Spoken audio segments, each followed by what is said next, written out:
How to turn off or on Vibrate on Truecaller. Hello guys, in today's video I'm gonna show you how to turn it off or on.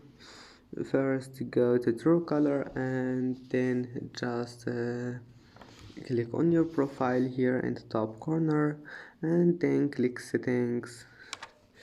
Now click sounds. Here's it, the second one, click sounds, and here you will find vibrate settings, and you can turn it off or on. It's easy, just by one click.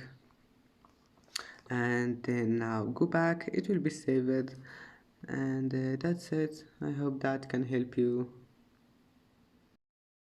And that's it for today's video. If you like this video, please don't forget to like and don't forget to subscribe, and thank you for watching this video until the end, and see you in the next video.